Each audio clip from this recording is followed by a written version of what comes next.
Magic? Okay, so let's get started. First thing I need to do is introduce to the people up here. So apparently, to be on the panel this year, you had to either have a Tumblr blog or be a brand manager. It's true. So the first person on our panel is Doug Beyer.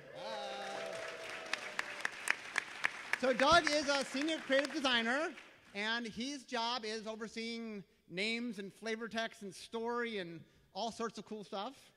He also has a blog called Voice for Vorthos on Tumblr. Check it out. Next, we have Gavin Verhey, a.k.a. Jace.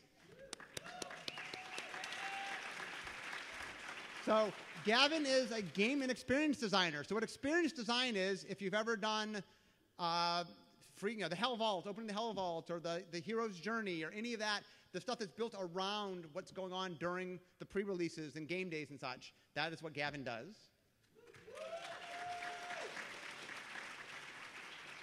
And Gavin has a blog called Gavinsite on Tumblr. Next, our non-blogger, Mark Purvis. He's our one of our Magic brand managers.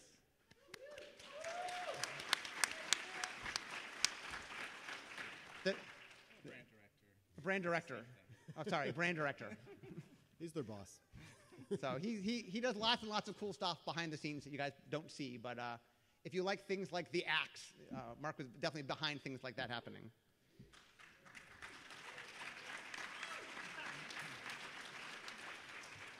And finally, there's me. I've done a few sets. I also have a blog called Blogatog, if you aren't following any of our blogs. So if you go to Tumblr, I also do a podcast and a column and a daily comic and a bunch of stuff when I'm not head designing. Okay, so let's get started. So Gavin's going to talk about our first product.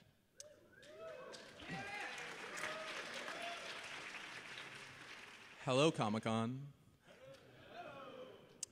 So how many of you guys like From the Vaults? So I'm the lead designer on From the Vaults, and when I first took over From the Vaults, I made a list of all the ones I wanted to make and parted it down to a few awesome ones. And this is one of my favorite ones on the list, From the Vaults Annihilation. Inside are 15 cards that radically alter the landscape, blow stuff up, and otherwise make your opponents very, very sad. So one thing that we already showed off was Wrath of God, and the first card I want to show you is kind of hearkening back to some of the old board sweepers that we made. And what is Wrath of God without its counterpart, Armageddon?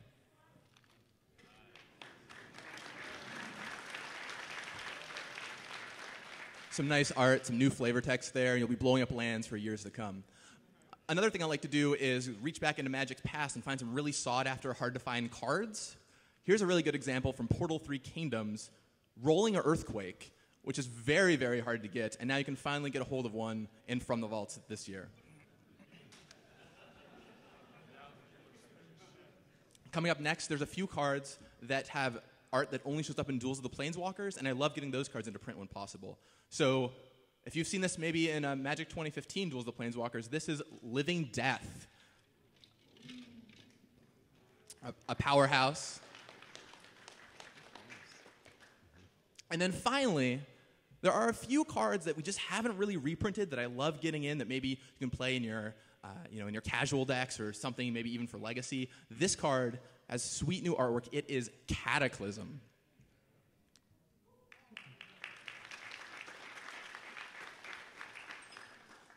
So if you like cards like this, if you like blowing stuff up, if you like making your opponents sad, if you like being the only person with permanents left on the battlefield, this is the box set for you. From the Vaults Annihilation, coming out later this year.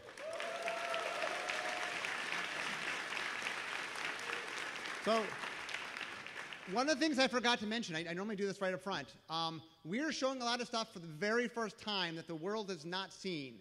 So if you have cameras, ways to do any sort of video recording, get them out, record this, tell the world. All of this is public. So everything we see here, please, please, please, your job as the ambassadors to tell the rest of the world what you see here. All of this is public. But you are seeing it for the first time.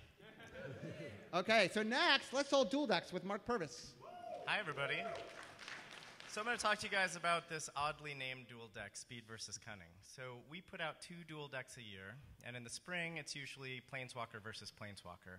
In the fall, a lot of times we use the fall dual deck to preview the fall set, and that is the case here. So the name Speed versus Cunning will make a lot more sense a little bit later in the presentation.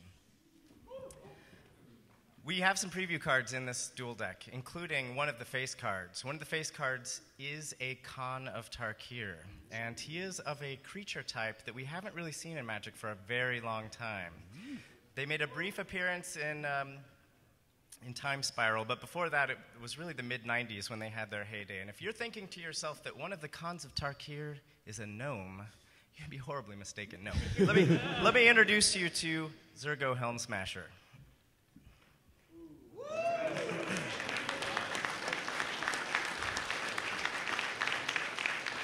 So because he is from Khans of Tarkir, it's a little bit early to be showing you exactly what he does, but if you're into speedy decks, he is awesome. He is an amazing face smasher, hence the name.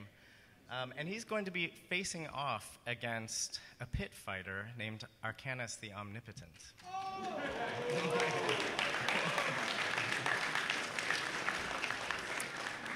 So this has amazing new artwork. One little anecdote about this card, a lot of things go into the makeup of how a card gets finished, and this was reprinted in 10th edition with new flavor text. And during 10th edition, the creative team was adding races and classes to a lot of the creatures, especially the humanoid creatures. So you would have human, barbarian, elf, wizard, that sort of thing. But the flavor text in this inspired the creative team to just leave his race off. We still don't know what Arcanus is. I like to think that underneath all of those robes is an extremely cunning gnome. That's not true. That's not canon. Shut it down. So here's what the package looks like. Go ahead. There we go. Still no Zurgo, sorry. So we know that you guys like dual decks. It's one of the first deck products that we ever repeated, and we've been making them for almost 7 years now. Magic has changed a lot in those 7 years. It's grown a lot. It's never been bigger than it is right now. And we know that a lot of folks that really enjoy the dual deck experience have trouble getting their hands on those early dual decks. So I'm going to be announcing a new product. This December, we're going to be putting out a collector's box set called Dual Deck Anthologies. So Dual Deck Anthology will contain the first 8 decks, the first 4 dual decks. So if you've ever wanted to have Jace versus Goblins, or Demons versus Elves, or Chandra versus Liliana, this product is for you. If you've ever wanted to have an 8-person dual deck free-for-all at your house, this product is for you. All the decks are going to have the same content that they had originally. They'll have the updated card frames, though.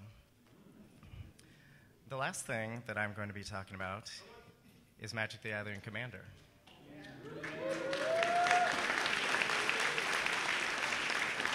So for any of you who don't know, Commander is this amazing fan-made format where you choose a legendary creature, and then you build a 100-card singleton deck based on the colors that that creature is. It's been an incredibly popular format. It grew in popularity to the point where we reached out to the fans, the rules committee for Commander, at the time known as EDH, and talked to them about creating decks that would support the format. And that's how these decks were created originally. They've been incredibly popular. The format has only grown. And so we've decided we're going to be putting these decks out every year for the foreseeable future. Yeah, you can cheer for that. That puts R&D in a little bit of a bind, because that means they have to come up with crazy new things to surprise and entertain you guys with each of these deck releases. So one of the things that's special about this deck release is that R&D and Creative have gone through the multiverse, gone throughout different time periods in the multiverse, and looked at different characters from throughout Magic's history that maybe didn't have a card in the past. And so there are some of those that are packed into this product, and I'm going to show you the first one. Who knows who that is? So some of you may be saying a couple of things to yourselves. First of all, we've seen this guy before. This is Teferi, and you're right. And you're probably saying, we've gotten a card from him before, and you're right about that too. And for those of you that don't know, Teferi was a planeswalker who was on Dominaria who gave up his planeswalker spark to mend the time rift. So he became a legendary creature, not a planeswalker.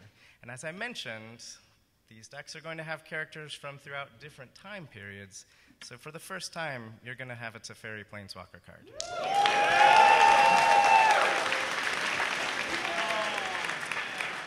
And now Commander players in the audience are saying, wait a minute, you can't use a planeswalker as a commander. Well, this one you can.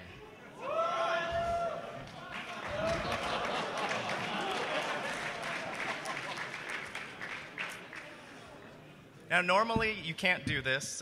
We reached out to the rules committee for Commander, and we got their blessing for this. There is a cycle of planeswalkers with this ability in these decks. Yes, we did. Yes, we did. But R&D likes to give you guys options, and so there are other really great commanders that are based on characters from throughout Magic's history, including the next one, Gisa. Gisa was a ghoul caller. Yeah, go ahead and cheer for Gisa. She's awesome. She's a ghoul caller from Innistrad. She and her brother would create zombie armies. He was a stitcher. She was a ghoul caller. And they would have the zombies battle each other to see who could create the better zombie army, just for fun. Now, she and her brother figured prominently in the Innistrad story, but we didn't make cards for them. And we're going to fix that for Gisa with this release.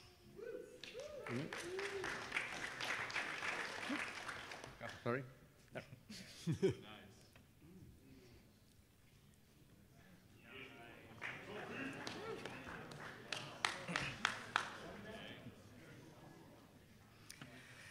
And so the last thing many of you have already figured out about these decks, if you could go ahead and show the box. These are 5 monocolored Commander decks coming out this year. They're packed with awesome stuff, packed with surprises. I think you guys are going to love them. Definitely check them out. If you're looking for a casual multiplayer format, this is the best one, I think. So I'm going to take a break from talking about card releases and talk to you about something else that we make with our friends over at Geek and Sundry. And that's the show Spellslingers. How many of you guys have watched Spellslingers? So Spellslingers is a show that's hosted by Sean Plott, also known as Day 9, the esports commentator. And he gets together with his nerd friends, and they play a game of Magic. And we've just started our 2nd season of Spellslingers, and we're going to bring up one of the cast members to give an introduction and a sneak peek of that 2nd season. I want to welcome up Josh Ovenshire from Smosh Games.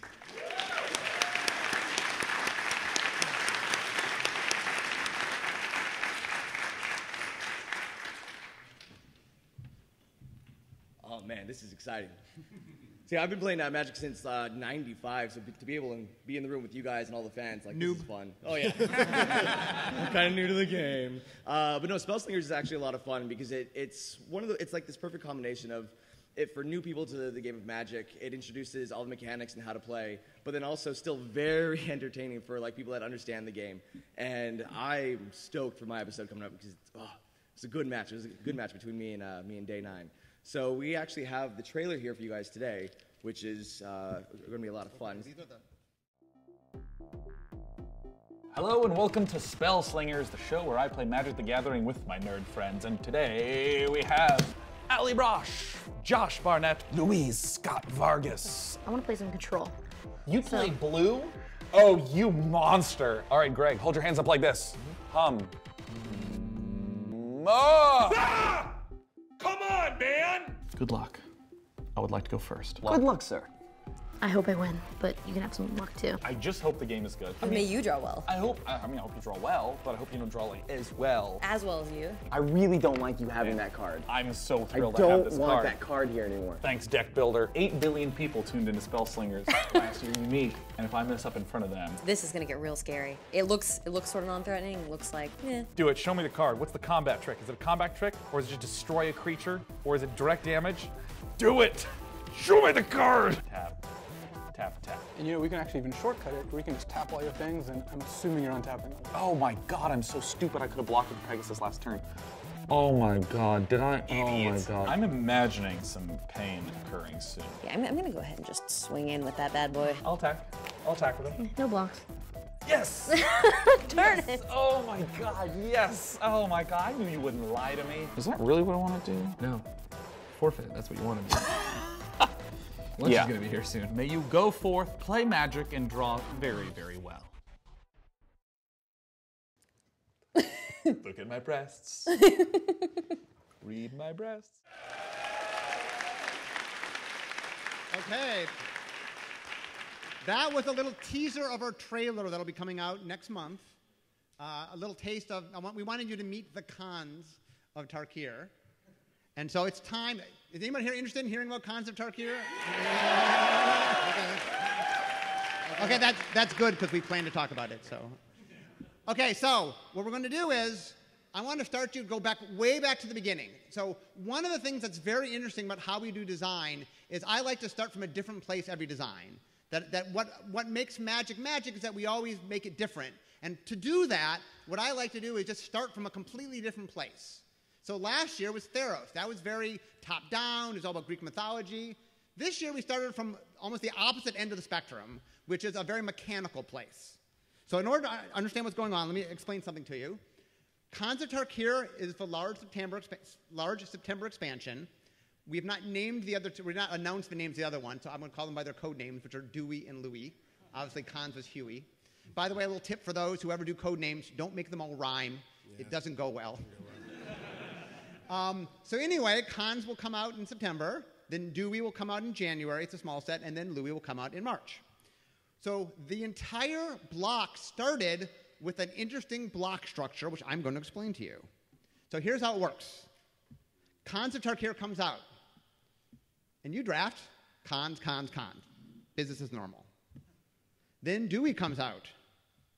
You draft Dewey, Khans, Khans. Everything's still pretty normal.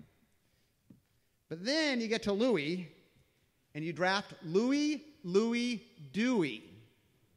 So what we're doing is the small set pivots. The small set is drafted with the first large set, and then it's drafted with the second large set. So that's where we started from. We said, we want to do an interesting block structure, but it had a big question. Why does the middle set play with the first and last set without the two large sets ever playing together? And that was the question that I had to answer coming into it. So it turns out, anybody here follow the Great Designer Search 1 and 2? So the second Great Designer Search, the winner was a guy named Ethan Fleischer. Second place was a guy named Sean Main. Both got hired. They were interns, actually, when this happened. This was their first day of work. And I said to them, here's what I want to do. We had tested their ability to do world building, visual, big picture building of sets. And I said, we're a year out. We don't start design on this for another year. I want the two of you, along with me, to see if we can figure out why. How does this happen? Why would the middle set draft the large set on each side? And so we spent a year trying to figure this out, and we came up with a really awesome solution, which the set was built around.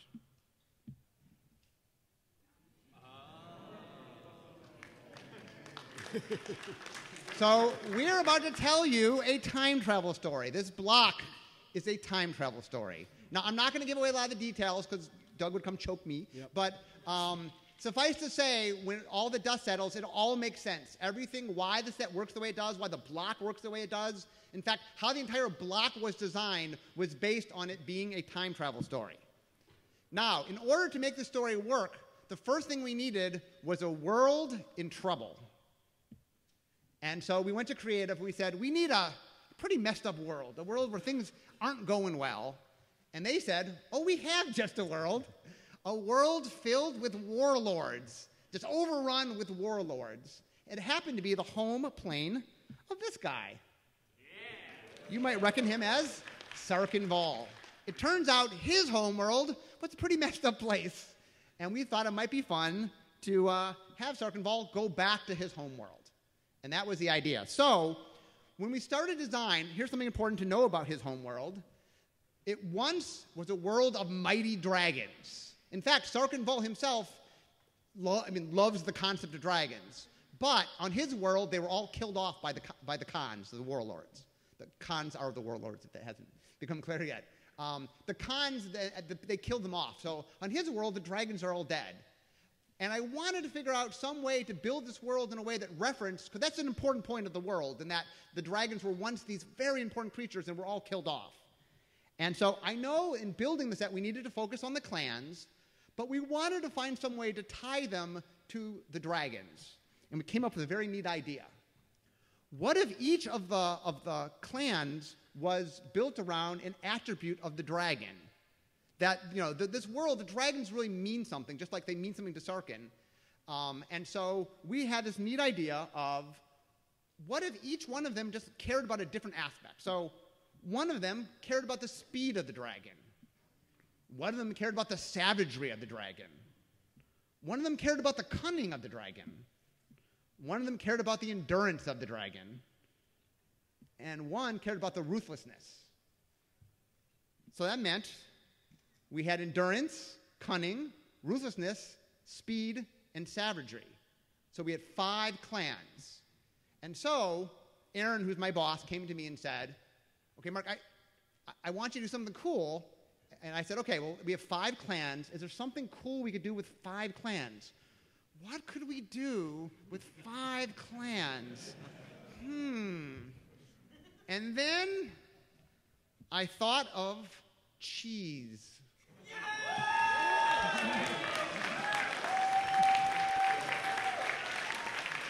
Finally, a cheese block. The cheese block.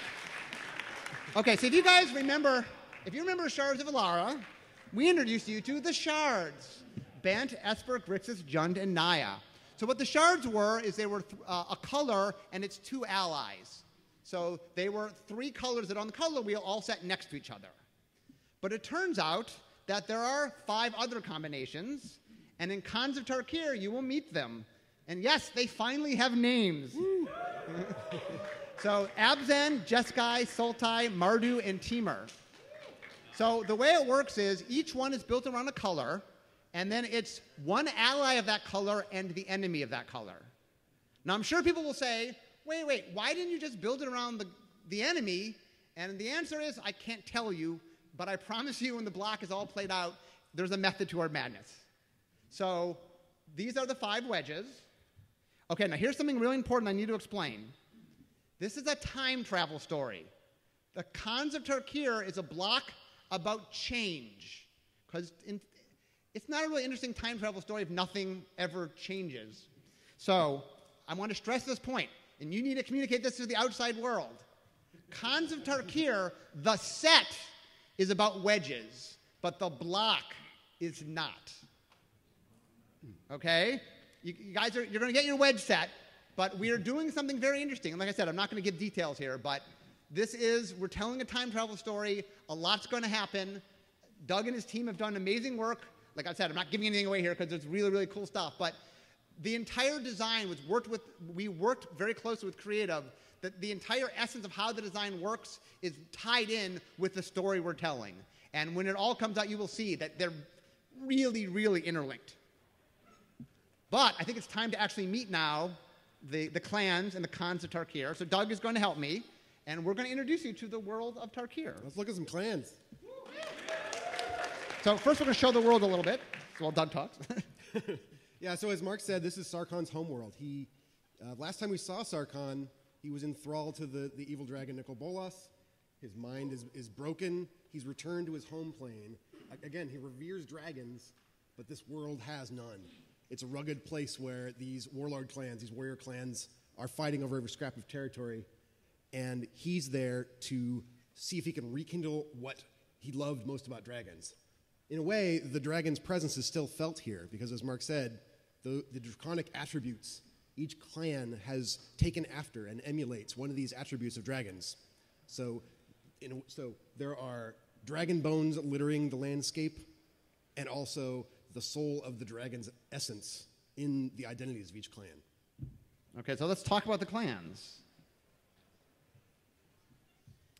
So the Abzan represent the endurance of the dragon. They are resilient desert warriors.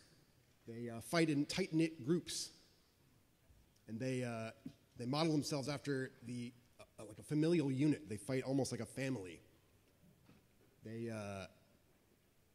They almost literally use the endurance of the dragon because they actually pick the landscape clean of dragon carcasses and use the very hard dragon scales to make amazing dragon scale armor. The races in this clan are interesting.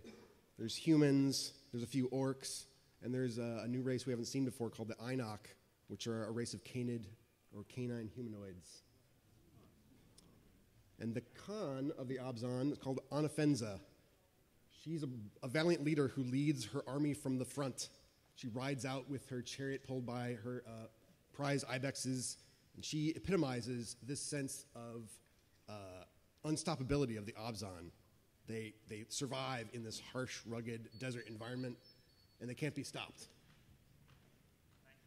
Okay, so now Doug's going to explain the creative of them. Let me explain the mechanics a little bit to talk about. So the Abzan house, each of the clans, as I explained before, is centered in one of the colors. Abzan is centered in white.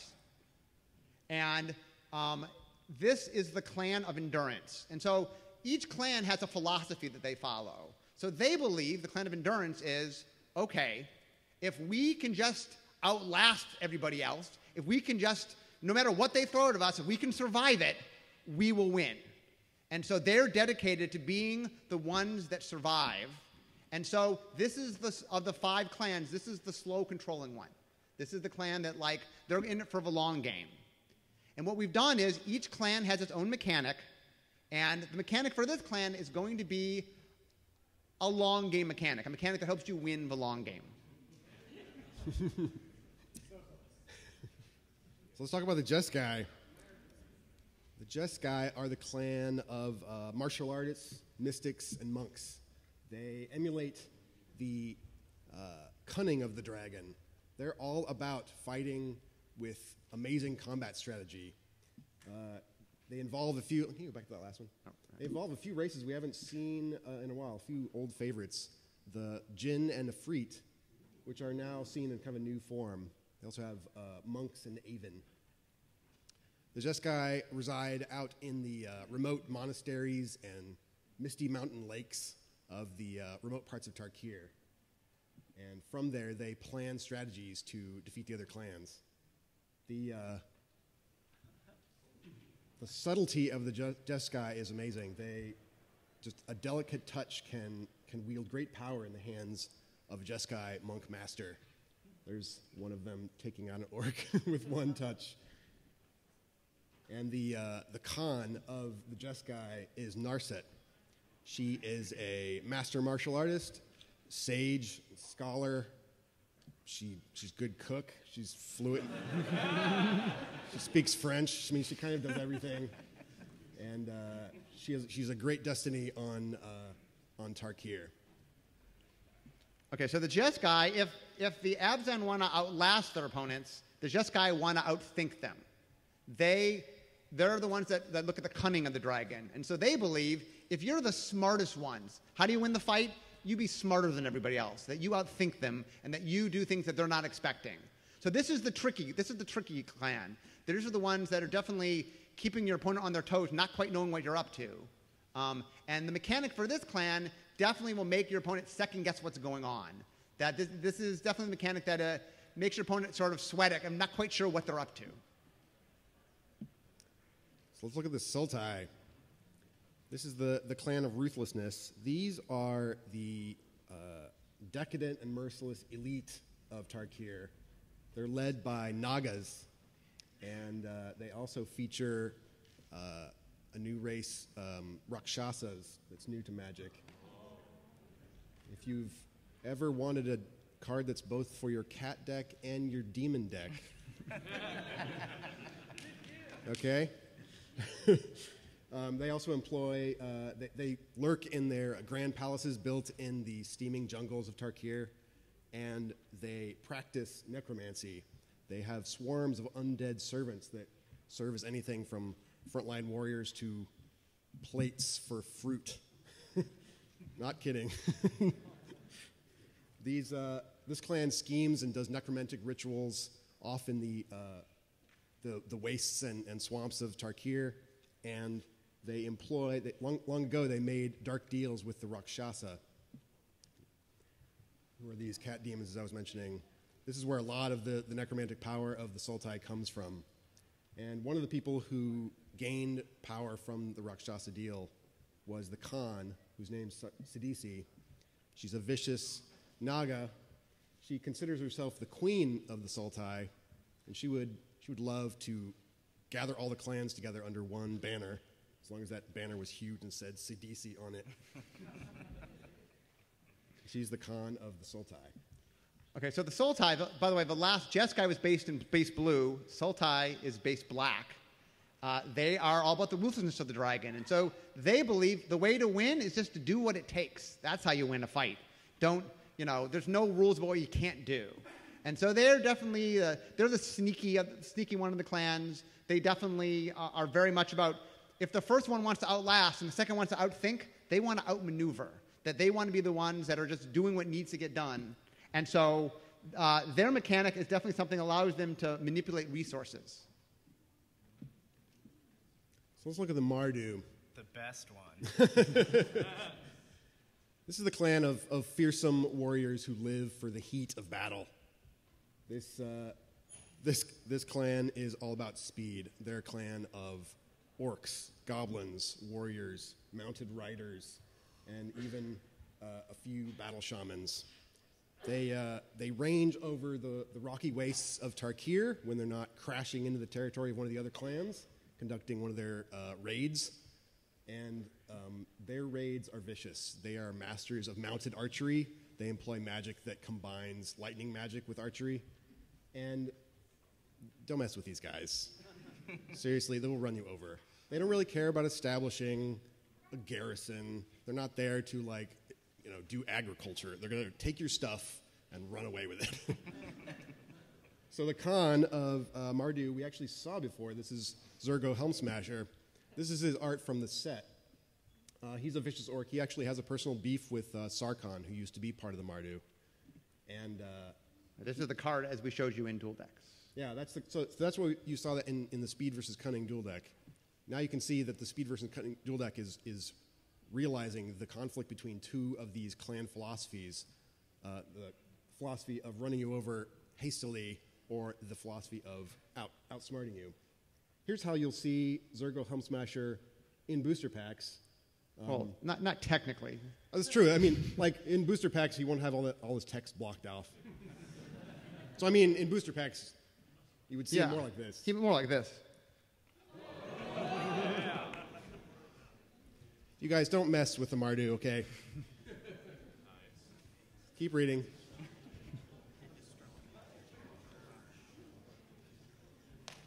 So this, by the way, is the first panel we've ever shown you a card from the fall set. Woo!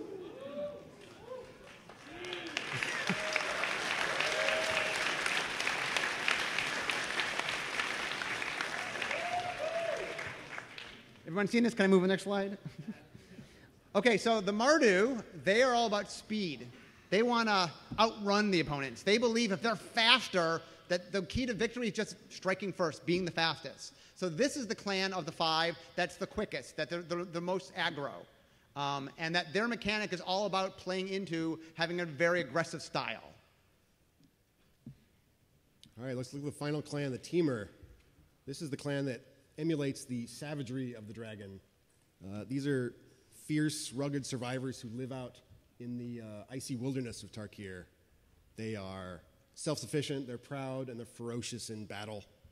They you can see that they've constructed shelters out of the bones of dragons that have fallen by the wayside. And they have to do this because out in the wilderness, it's very rugged, it's very vicious, it's full of fierce beasts.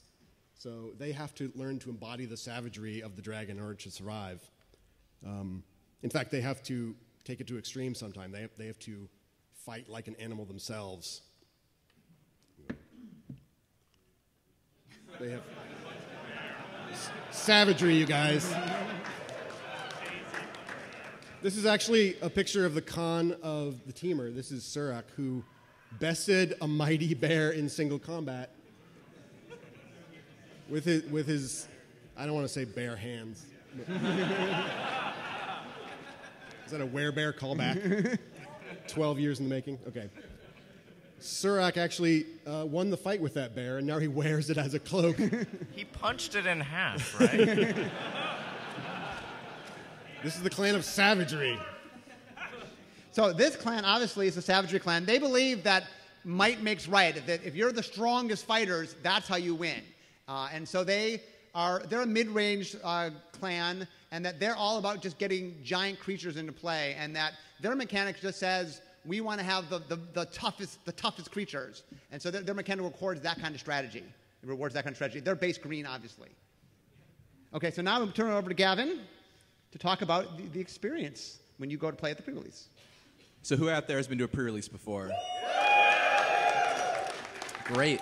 If you've never been to one, it's a really great opportunity to go out and play with the cards before anybody else does. A week before the set comes out, you can go to your local store and play in a sealed deck experience with Khans of Tarkir cards. Now, this time, we're bringing back the boxes, one for each clan. Inside your box, you'll pick your clan, and then inside your box, you'll get a bunch of packs to help you build your deck, plus a seed booster that will help you play the clan that you chose. Now, we're doing something a little different this time around in the seed boosters. In M15, you could get 5 different pre-release cards. And we've been listening to your feedback, and we know that that isn't working out as well as we would like.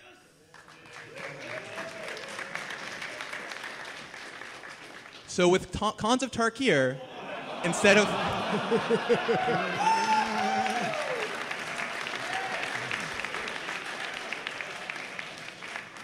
I would say more words, but I think you guys just said them for me.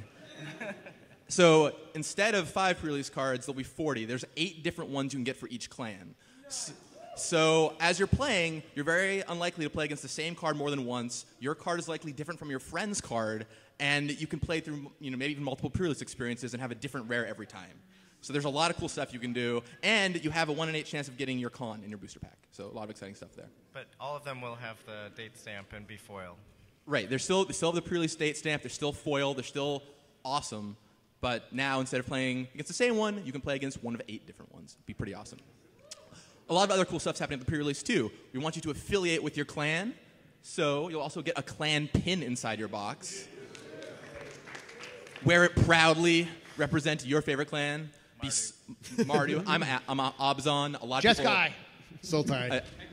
I would say 85% of people are Jeskai based on my discussion. So defeat them for me. And in addition to the clan pin, there's a fun little activity you can play.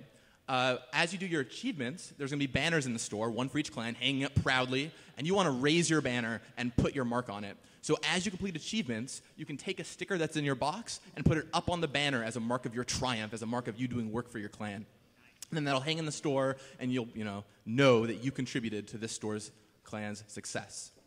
So get out there this fall when Khans of Tarkir releases, go to the pre-release, and raise your banner for your clan, and have a good time.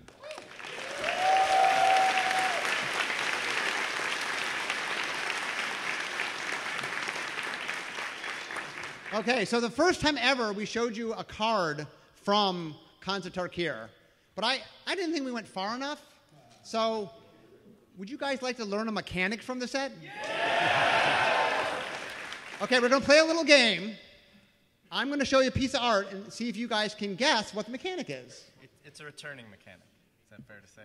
Sure. Okay, I'll give you a clue.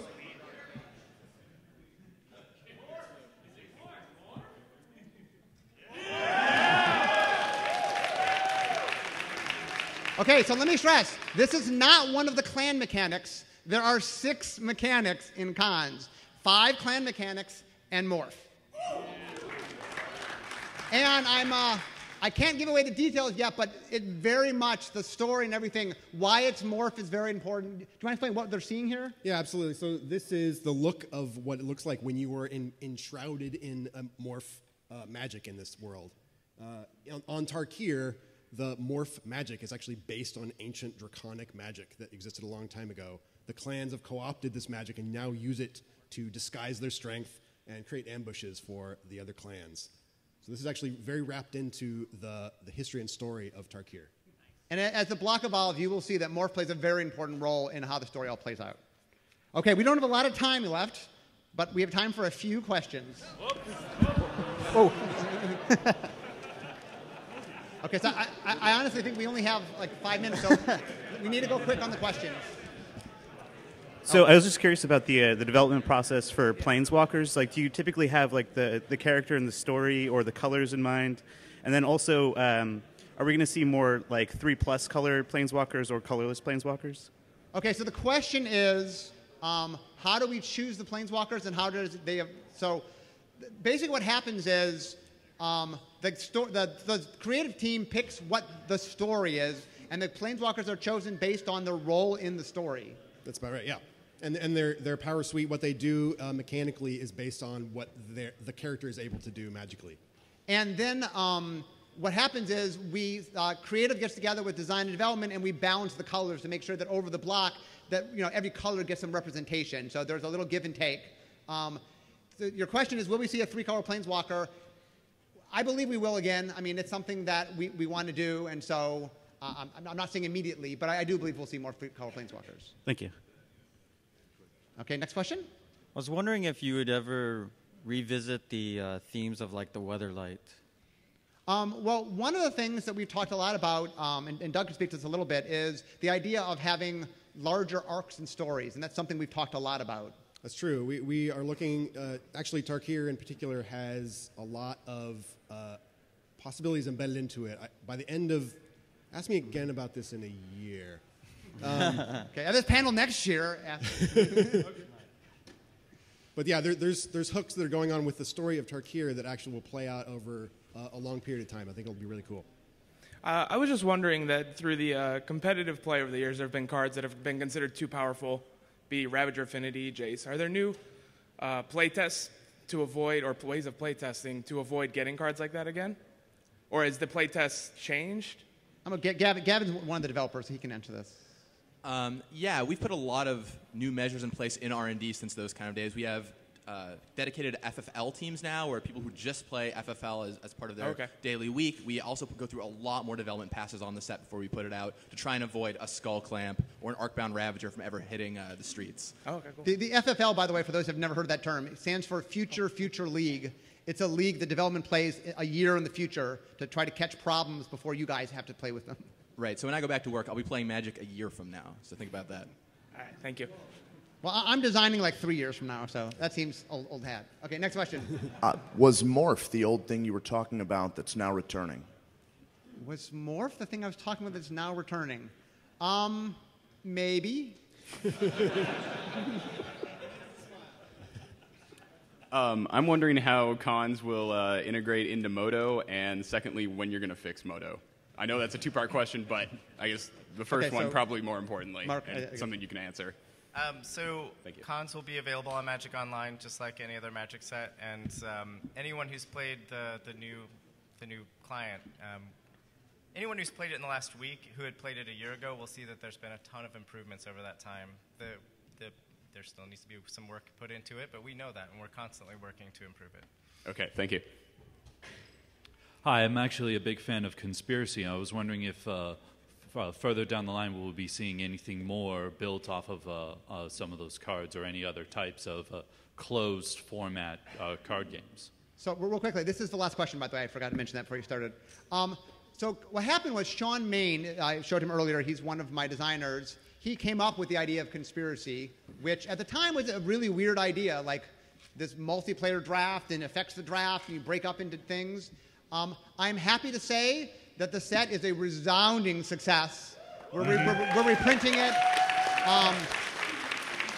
So it is very much shaping, like the lesson of it is there's an audience that really enjoys this kind of thing. We are taking that to heart. If you love Conspiracy, its success means you will see more things like it. It very much is impacting.